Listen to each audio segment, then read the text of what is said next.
Welcome back, Visions fans. Ready Player Will here. Today we are reviewing Queen, one of the new Persona 5 units to come out. And I was particularly excited to go through this review because I happened to have someone point out Mysidia Gaming's video to me the other day, and he had kind of a scathing take on her that I didn't initially expect. And he came out with this video, and the opening statement... I thought we were all on the same page that Queen's not very good, but apparently there have been some comments on the internet that are saying some nice things about her. So let's talk about it. And he goes through the rest of the video essentially downplaying her and why she's not great. Here's the thing. I actually agree. I think he was spot on with his analysis, and I'm going to speak to why. And unfortunately, I do think a lot of people are super excited for Queen, and I'm unfortunately here to tell you, not that she's bad, very niche, very situational, very matchup dependent. Not bad, but very hard to actually make shine. We'll leave it at that, and I'll talk a whole lot as to where that's the case, why that's the case, and how you want to essentially theory craft with her to get the most out of her. So for my review breakdown, character overview, base stat analysis, I'm going to go through a general report card of her, my general thoughts, then I'm going to speak more specifically, where does Queen go best, a class and job overview where I'm going to go through the abilities, and then I'm going to go through a damage comparison showcase where I have her built, and I'm going to put her next to Cloud, attack a couple of tanks, show where she obviously does better than him in certain situations and why, to kind of prove the point, if you will, and then I'm going to go through the notable vision cards, Espers, some weapon optimization pieces, and then some Truststone recommendations, which I definitely do have a couple for that you're really leaning into using her, you're going to probably have to need. So the character overview, brand new lightning unit. They gave her the priestess main job. She's got gunner and pugilist for the sub jobs, equipping a fist with hat cloth and accessory, move of 3, jump of 1. In terms of resistances, pretty straightforward on the element side. In terms of the weapon type resistances though, 20% strength to magic, with the weakness being -5 to pierce. She's also 5% strong against slash and missile and 0 to strike. Overall, not the worst, not the best, but clearly oriented to be anti-magic to some degree. And from a status ailment perspective, she is the kind of unit I would 97 Faith, so this is important to keep in mind what you need to watch out for. She is 50% to immobilize and insta-death, which is kind of odd, and 10% to silence. So at least the immobilize and the silence are okay, because if you were to proc those two on her, it would be devastating to her kit. But overall, nothing too crazy from an ailment perspective. Now, when we look at the base stats of things, and this is super important because now that we have the second vision card here, we have the Truststones, the passives, all those things that scale off base stats, like way more things that scale off base stats, these are a little bit more material to know where people rank. And so if we're getting into the base stats of things, so from an HP perspective here, the UR average, and I have, I believe, a total, 107 URs here, give or take. Out of the HP of average of 2983, Queen is about 3500. It's actually not that bad. It's on the relatively high side for a DPS. I don't think that's her biggest strength like it is for someone like Esther or Terra who are really, known to be more of those brawlers. I don't think Queen is quite to that level, but it's definitely above average. And we're going to see more in the general report card. When we talk about attack and magic stats, this is where things start to fall apart. So now for these averages, what I've done here, instead of taking the average of the whole list, because obviously magic users are going to have a low attack stat, I've essentially taken the average of the top half, and I've just done that arbitrarily. Cut the list in half, what's the average of the top half of the attack stats? So for here, if we sort by attack, the average of the top half of attackers in the game is 372. And if you look at where Queen is, we're going to scroll here for quite some time here. She's down here at 310. She's actually so low on the attack stat, she doesn't even factor into the top half. That's how low it is, and that's something you're going to have to work through. It's one of the weaknesses, I would say more of a weakness than a strength. We're going to get into why, because she really is a hybrid unit, that when you get into the magic stat here, and we were to sort this largest to smallest, 296 is the average, and Queen comes in here at 320, so actually a little bit above average from a magic perspective, right around where Jaden is and where Sweetheart Celie are, so not the worst starting place in the world. But it's tough to make both stats really good. You usually have to do one or the other, but we're going to talk through that in the theory crafting. When we talk about agility from a base agility perspective, it's not bad. The average is 56. She's at 58, so slightly above average. She doesn't have that much on the board to bump her up and no passive, so she ends up not being as fast as we would like, but there's something to make up for it. We'll get to that soon. The dexterity, if we're sorting that highest lowest, the average is 199. She comes in at 196, so totally average for dexterity, so that's going to be totally average, crit hit rate and accuracy per se. And then the luck stat, kind of the same idea. She's actually way below it, so the average luck is 168, and she is way down here at 158, so definitely going to need some. She's not an evade unit by any means, and will need just a little bit of help in the way of accuracy. We're going to get to that soon. So moving on to the report card here, where now we've seen the base stats. From an effective HP perspective, I'm giving her a B+. So she is definitely on the higher side of things. If we looked at, total effective HP in the spreadsheet, again, you don't have to look too hard at the numbers. I'm going to walk you through it. But right now I have this sorted by weighted effective HP, which is effectively their HP, and then it's adjusted for defense, spirit, the resists, things of the nature. And so from a total overall perspective, she's up there, 5150.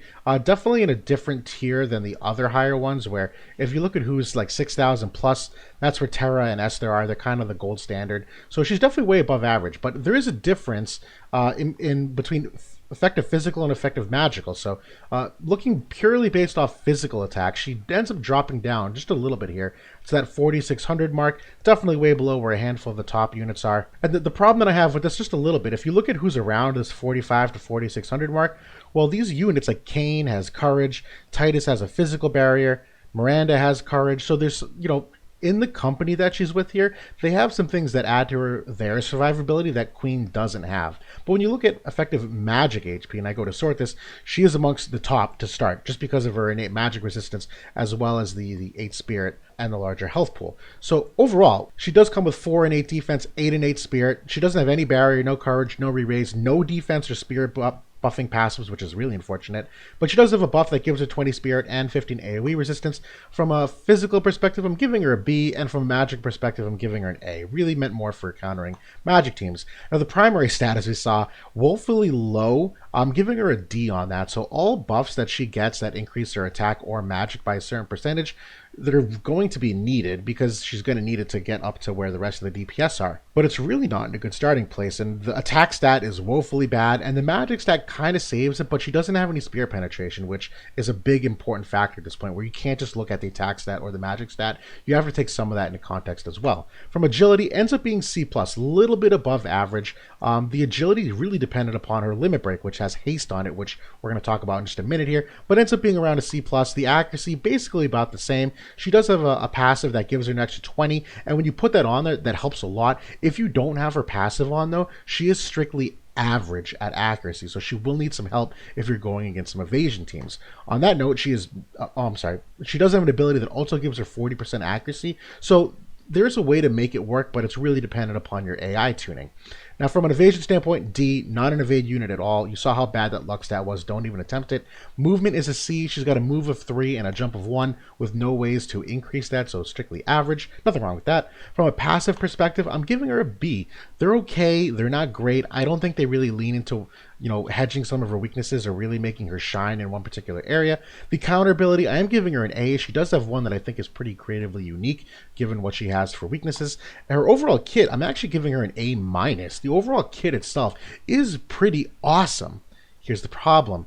It's really just held back by the stats, unfortunately. I'm ending up giving her a B-, where she's extremely utility driven. We're going to get to that in a second, but I don't think they've done enough to trade off the decrease in damage output for the utility. Because although the things she does are important, I just don't think they're as impactful, particularly when you consider you have to fit her into a team of 3. So my general thoughts, again, very utility-driven character, which she's got a bunch.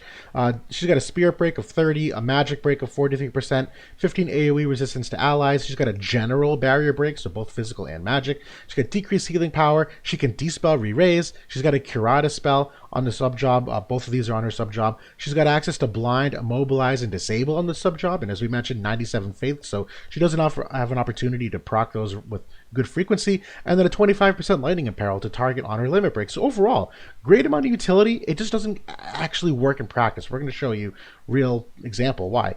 She is strike, magic, and missile damage, in my opinion, really is like the first true hybrid unit. I know it's not exactly true. Gilgamesh is really the first true hybrid unit, and I even think like Rose is considered a hybrid to some degree, but she really does rely on attacking you from a bunch of different directions in a bunch of different ways via these different attack types and things that scale off both defense and spirit. Overall, she does a lot of things good, but not a lot of things great. I think that's the best way to describe it overall. There's usually some lightning counterpart that can just do the job better. So for instance, when I'm first looking at her, I'm like, oh great, she's a hybrid unit. That means if you're going against someone like let's say Engelbert in Mono Light, he's weak to magic. She can do some magic damage to him that, Cloud can't. That's going to be awesome. But then you think about it and you're like, yeah, but you have Ybarra, you have Renan. If your thing is really to like kill Engelbert quickly with magic damage, there's characters that just do it better. And the same thing for like missile damage. Well, I'd rather go like Cloud and Fred if I'm really trying to do like high missile damage. So she does some things really good, but just nothing really great. And to that point, it's just very difficult to get right in PvP. It's really meant for more specific strategic matchups. We'll talk about more of that soon. Now, where does Queen function best? I do think there is a time and place. So number one, I think small maps are her bread and butter, where she does have a high AP pool. She starts off with that mage level of AP, so she can just right out of the gate spam abilities without having to use bells, without having to get a lot of buffs off, TP buffs, so she can generate AP. She does have a limit break that gives herself haste and a 25% imperil to the enemies. So on those smaller maps, getting haste, pretty quickly, and then being able to spam abilities is super important. And she doesn't require a lot of buffs, whereas some of the lightning units do. Charlotte can require 2 to 3 turns to buff up. Cloud kind of the same thing, and Fred where they run in circles with aimed fire and soldiers on her. She doesn't require that. She doesn't need it. So I really think this is where her niche is. That does separate her from a lot of the other lightning units that do typically require just a little bit longer of ramp up time to really get to their max efficiency. She does obviously shine against magic oriented teams where she's got that innate magic resistance and high spirit and the magic debuff, so obviously very high physical teams she's going to essentially struggle to some degree. And then countering specific units, and I know you could say that for every unit, but this is especially true for Queen. Because when you're talking utility, you need to go against teams that actually get the most out of that utility. If you're going to go healing power down against a team that doesn't have Velis, then healing power down doesn't really mean anything, or doesn't mean as much. If you're going against a team that doesn't have a barrier, well, her barrier break doesn't really mean that much then. So that's really where she's going to end up shining. But going through the class and job overview, the passive abilities, a gifted and upstanding student is by far the best. I think you're going to want to have that on all the time, unless you're really going against teams that don't have any defense on them. But even then, that's situational. I think Warrior Spirit here at the bottom is also a very, very good one. The key thing here is that you're going to have to compensate for the accuracy when you have both of these on, because Flurry Enhancement here in the middle is the one that gives you the 20 accuracy. And it's unfortunate because I don't think this upgrade to the counter ability is good at all. So if you have this passive on, it's basically a passive for 20 accuracy, which is fine, but it's kind of wasting a passive slot. And then these last two, the Concentrate and Missile Mastery, these are obviously if you're leaning more into her Gunner sub-job, which is fine, but that means that you're really losing out on the magic-oriented side of her. So very specific how you end up wanting to use her in that regard. For the counter abilities, the Dodge Physical I actually like a lot, because if you consider the high magic resistance, the 8 spirit, the fact that she can just straight out reflex physical attacks means that she doesn't have to be as reliant on her defense or her physical resists overall. So I like that they kind of put this in here to still give her some extra survivability against that type. Counter shot and flurry counter I don't think are good at all. Don't even worry about using them. Now for the main job, I'm going to go through the attack abilities and then we're going to go through the buffs. So Frey is the decreased spirit of 30.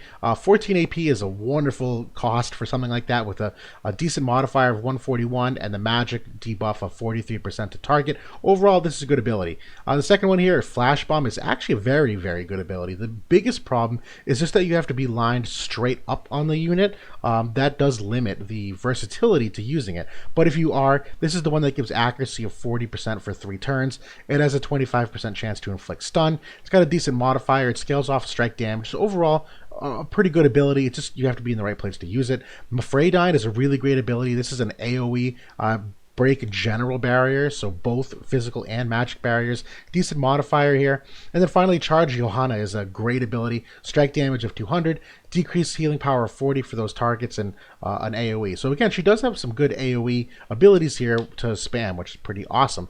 One of the big downsides, in my opinion, is that both Frey and Mafredyne are reflectable. So if you are going against Celeste and the magic comps, Celeste is going to just negate these. So Celeste will not take the 30 Spirit Imperil. And if you're trying to break barriers on her, Mafredyne won't actually proc. So that is kind of a big downside to both of those. And we talk about the buffs. I think both of these buffs are good, not great, which is why I think she will shine in a shorter map where she can just kind of go ahead and just start beating up enemies. Empty the Mind increases the spirit by 20 and further reduces the enemy chance by 50% to activate their counter. So if you're going against enemies that have something like reflex, this will reduce that chance to happen by 50%. Overall, pretty good, but that's kind of niche to some degree. Marukakaya is a really good one overall with the AoE resistance of 15 to allies and an attack and magic buff to her, which she desperately needs, as we've talked about. But there's some overlap here where, again, AoE resistance, like Esther has an ability, Magnetic Force, which also does AoE resistance up of 15. And because there's some overlap there, it's not very like unique to her, so it's not as impactful as it could be. Like you wouldn't put Queen in here just for 15 AoE resistance when you could easily use Esther to kind of do the same thing, provided the matchup. Now we get into the sub job. This is actually a really amazing sub job. You don't always get sub jobs on their main job that are really all that impactful, but for the Priestess, Freydine is positively amazing that it's a Dispel Auto Revive. You don't get many re-raise Dispels in the game, and Meteorahan is actually a great support ability where when you're going into a second fight, she'll be able to heal up the teammates a little bit. If enemies aren't in range, she can heal up teammates. So overall, not a bad ability either. I do think you'd get some significant use out of these. And this is kind of where I talk about being very matchup specific. So when I look at something like Freydine, let's assume we're going against something like Monolight. I always use that example because that really is the top meta, and there's so many variations of it. If you're going against Monolight, and it's, say, Engelbert, Elena, and Jaden, well, Freydine's not going to get all that much benefit because it's just a magic attack. That's it. But if you're going against Locke and Elena and Engelbert, let's say, and you have an opportunity to snipe Locke early or something to that effect, well, Locke is 5% weak to magic and does have re-raise. So like this is a particularly great ability when you're looking for him in particular. That's why I say, matchup specific. When we go to the Gunner sub job, this is where things kind of fall apart, because if you are going to equip these sub jobs, you're going to have to essentially decide, am I still going to build her up for magic stat, or am I just going to go full offensive on the physical side of things? Because if you try to do both, the gunner damage just won't be that impactful, and doesn't necessarily have to be. If you're going more for the aimed fire buff to help Cloud's DPS and give yourself some range, or you're really going for these status effects here, then sure, you don't need to do a ton of damage. If your goal is to just disable the enemy, that's fine. You don't need to kill them in one hit. Cloud will do that for you. That's where the utility side of things is really a gentle balance and really matchup specific, where you have to find which status effects can you actually use against certain enemies. So Gunner subjob, probably my favorite out of them, provided that you're not trying to really go Freydine here on any enemies to dispel re-raise. I just think this was probably more consistent, and the missile damage is an extra way to get extra damage up for her. And then the Pugilist subjob, not a bad one by any means, because I do think breathing technique is fine, in a pinch. Spirit Breaker and Shifting Strike certainly help in terms of getting her to move around and help doing some extra damage, but nothing too crazy here. Again, if you're doing the Pugilist subjob, you're going to have to stack your attack stat and really, leave behind the magic side of things, which isn't all that great because, her limit burst is also magic dependent. This is a magic attack and decreases lightning resistance by 25%. The granting haste is the really big one here there for me, though, where this is really one of the more important things and why I think she'll thrive on a smaller map. That being able to instantly get haste like that if you can attack within a turn or two, that's really where we're going to get the most out of Queen. Now, from a TMR perspective, I actually think this is a terrible TMR. Now, statistically, yeah, that's a lot of HP for an accessory, and a lot, 10 defense is great. The magic stat is almost worthless because it's going to get cut in half by whatever weapon you're using. It's going to prefer that stat instead. And then this is only as one cast, and quite honestly, the effect is mundane in my opinion. 20 spear penetration for herself and allies. Yes, Queen needs it because she has no spear penetration, but like for allies, it's just not that impactful. There's so many, characters in the game that have it innately or have it as part of a passive that 20 overall is not terribly material. It'll help Queen, but she really should have in her kit. And then finally, the mastery ability. I think this is like a terrible mastery ability. Now, there's some characters where, she has HP 15% and lightning attack of 5. Some characters like Esther, where she really does have that next level HP pool. That HP of 15% really feeds into her kit. I don't think Queen is at that level where 15% HP really elevates her and makes up for any weaknesses. And Lightning Attack 5 is incredibly immaterial. I really don't even know why they have that there. It does nothing to actually change her overall damage output or anything to that level. So pretty underwhelmed by the Trust Mastery.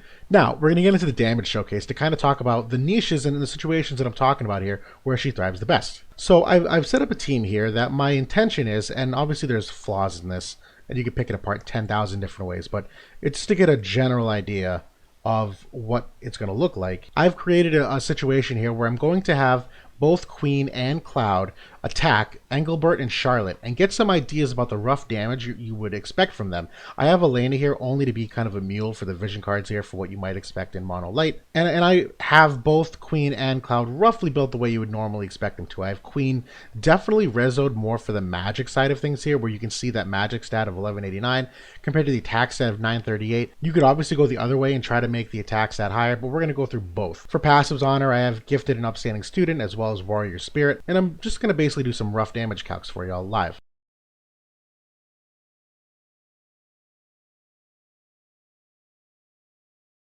So we're going to move Elena out of here. She's got nothing to do with this. But we're going to have Charlotte move up here, and we are going to have her put on the Glorious Armor, because in most instances she will have the Protect and Shell and the Defense and Spirit. That's an important part of what makes her a tank. Now for Cloud, we're going to just look at Braver to start here for a moment, and a couple of these other ones. So if you look at Braver, which is his 25% slash resistance and peril, if you were to use Braver on Engelbert here, you're looking at 3403 for overall damage, and if you put it on Charlotte, about 3,000. So you're looking in that 3,000 plus range on Braver. If you look at Triple Slash, do that on Engelbert, you're at 2443, much lower because you don't get that in peril. And if you're going to do it on Charlotte, you're at 1509. So definitely reduced damage compared to that Braver ability. Now, if we look at Queen, for instance, and this is where you talk about the niches. If you were to put Queen against someone like Engelbert, well, Cloud was doing like that 3,000 to 2,500. Well, Queen has access to magic. If you were to put her limit break on him and give him the 25% apparel, she does obviously far more damage to Engelbert than Cloud does, and that's fine. That's expected. Engelbert has a magic weakness. Now, I do have Engelbert geared with the Knight Armor, so he does have some spirit and magic resistance as well, so he won't always have that. It could potentially do more, but Atomic Flare does that amount of damage, and if you do Atomic Flare on Charlotte, only 1331, so obviously Charlotte is a magic tank, so it should do relatively less. Now, if we switch it up here and go for a different ability, we're going to look at Charge Johanna. That's the healing power down. If you go ahead and do it on Engelbert, 1693. Go ahead and do it on Charlotte, 1500. So still less damage than Cloud overall, but the utility of this is the healing power down, which means when Charlotte regens her health at the end of the turn, she won't regen as much. Or if you have Yuna with Engelbert, she won't heal as much. If you don't have that aspect to it, or Velis as a rainbow unit, then this ability obviously doesn't do nearly as much. And that should be the trade-off, is that she should do less damage to decrease the healing power, and that's totally fine. But we look at some of these strike damage ones. Like if we look at Flash Bomb here, for instance, this is the strike ability that has the stun access. Her attack stats like in the 900s. Well, against Charlotte, 1533. That's not bad. But when you go against Engelbert, who's obviously a physical damage tank, it still does that 1693. So overall, less damage than Cloud, but you have a percentage chance to stun. This will also increase your accuracy by 40%, so that on a potential follow-up attack, you will have an opportunity to hit Elena in that instance. Conversely, Cloud doesn't need to do that because he could just triple hit Elena next Cloud. So you have those trade-offs there. And obviously, I have her build her for magic in this case. Sorry, I had to come out and go back in because I needed to change Queen's subjob here to Gunner. So if we're looking at physical damage, right now, again, I don't have her geared for physical damage at the moment, but if we're comparing the damage output of missile type attacks, here, so if we're looking at someone like Cloud, if he's going to use Sharpshoot, now admittedly, this is a lower modifier than what I'm going to show you on Queen. It's going to do 3,014 damage to Engelbert. It's going to do 2,041 to Charlotte, and Charlotte does have some aim resist on here, but that's fine. It applies to both Cloud and Queen. So you're looking at 3,014 and 2,041, right? Well, Arm Shot is 200% modifier compared to Sharpshoot, which is 165. So it should naturally do more damage. But again, Queen's attack is fairly low. So Arm Shot on Engel, 1946. On Charlotte, 1331. Again, the upside, though, is you're hoping to disable the enemy. So if that's your goal, then sure, it should do less damage. And it does less, but unless it's a high-faith tank, like, let's say, Celeste, the odds of disabling them are obviously far less. Just to talk about further utility, we're talking about Engelbert here. Well, there's different versions of Engelbert that you get. Some of them do Immortal Conviction, and then they just spam Sentinel over and over again. Well, there are some Engelberts that have Saintly Wall, and if you have an Engelbert that does have Saintly Wall on, well, if we're going to compare, damage output here, if Cloud goes to do Braver on Engelbert, it's now 1,702 damage. If we did Triple Slash on Engelbert, 1,222. But if you have Makoto, who has a General Barrier Break, and it's a magic-oriented attack, well, you're talking 4782, and it's going to break the barrier. Again, completely situational to the strategic matchup that you have, where you're attacking an enemy that has a magic weakness and has a physical barrier. She can obviously take advantage of both. Cloud can't exactly do that same thing. Now, the second situation, I'm going to put Locke in here in particular. And I'm not really building him for evasion. I'm building him more for the resistances because I'm going not for the accuracy. I just want to compare the damage differences between, let's say, triple hit or sharpshoot and Queen's re-raise the spell. So now we're going to have Cloud essentially test out triple slash on Locke. That would do 4730 for damage. If we were to do sharpshoot, it does 4068. So roughly in the 4000s. Just as a jumping off point. And if we look at what Queen does for damage using her Fray Down ability on Locke, it's roughly similar, 4604, but you're going to get the added benefit of the re-raise to spell. So roughly the same amount of damage, it's just that one has the utility, one doesn't. Now obviously there's a whole extra showcase you could do with Ibar, but we know for a fact that Ibar is going to be out-damaging Queen in the same way that Cloud did. It was really just to prove, necessarily by how much and what that trade-off for the utility is. Now we go into the notable vision cards. This is honestly one of the most unique things you can do with Queen because she can go both attack style or magic style vision cards. She will potentially benefit from both, and that's where you need to decide what you want to lean into. Do you really want to go for the gunner job and throw on Fred's Dream where she gets the extra missile attack and the lightning attack here? Do you instead want to go for Wish Upon a Demon, where she's going to get Spirit Penetration from this and Human Killer? This is a personal favorite of mine for her, because I think that Spirit Penetration is massively important. It's also going to make her faster, but you're obviously going to go more for the magic stat on her than the attack stat. It's also going to give her magic attack up.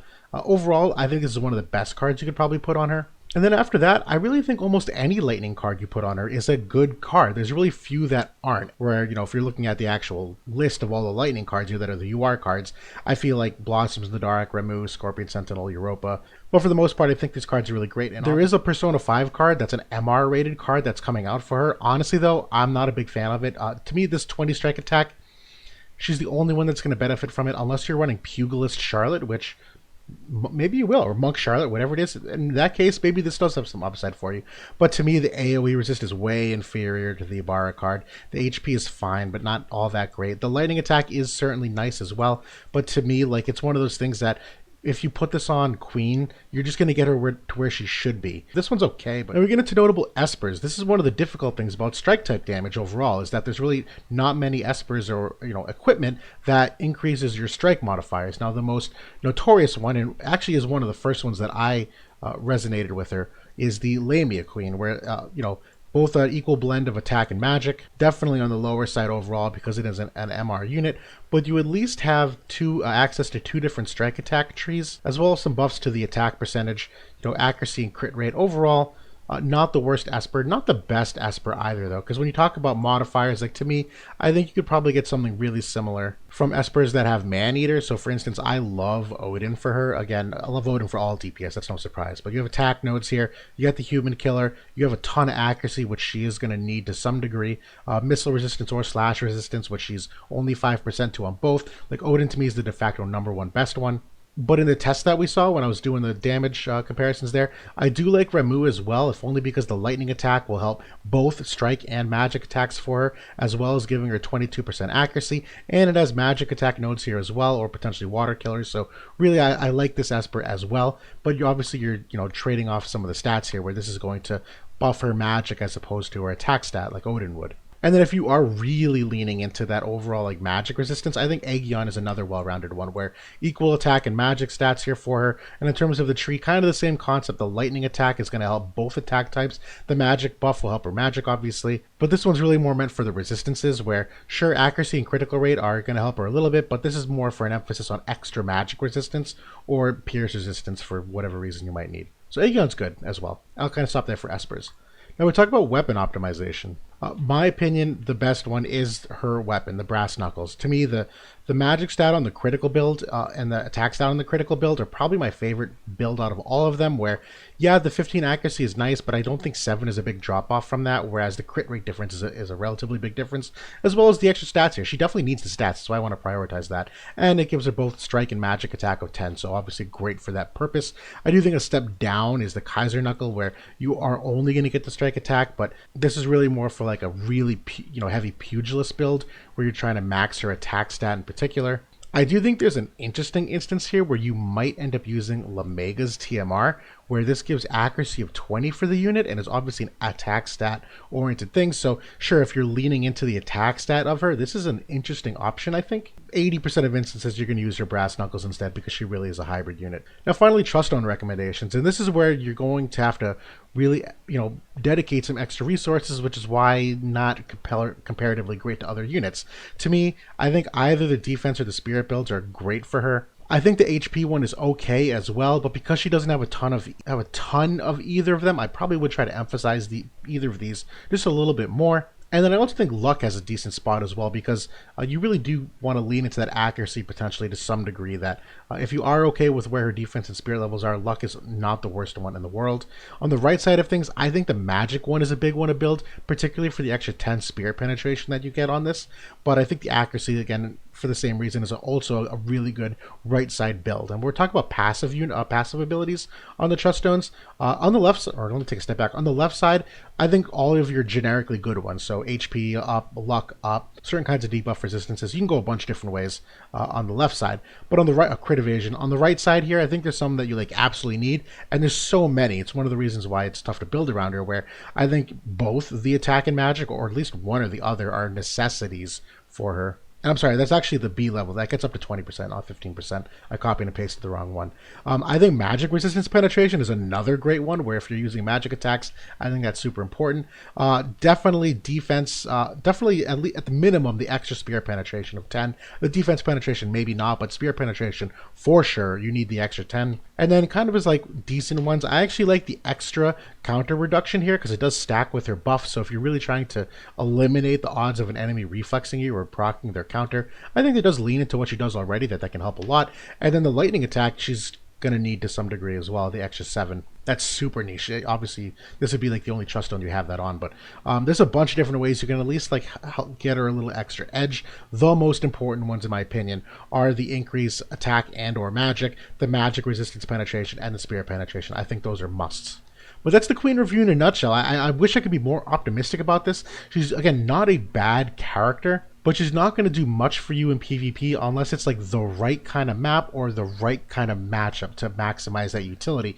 Lightning is in a tough spot right now compared to where Queen came out in JP, because we do have Ibarra, who kind of does everything better on average. Obviously doesn't have the same utility that Queen does, but you don't always need it. And Ibarra is just more consistent in what she does. And now that we have Esther that kind of really leans into what Cloud does well with the slash damage and whatnot, really those high attack oriented teams, also tough to necessarily justify a spot. And Lightning, quite frankly, has other great units that are worth the spot also. Frederica's no slouch.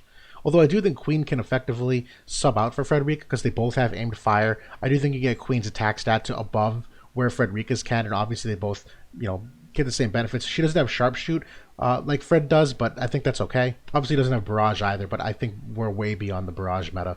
And if you're really trying to go for magic heavy attacks, well, that's what Renan's for. You could easily, use him as well, and he has other things that have utility, where he's got the barrier and he can heal teammates. He's got courage removal for Elena and Engelbert. So it's really just a tough way to put her into a 3-man team. It's not impossible, just way more difficult overall. So hopefully this all made sense. Really interesting character to go through, and thanks for watching. I'll talk to you all soon.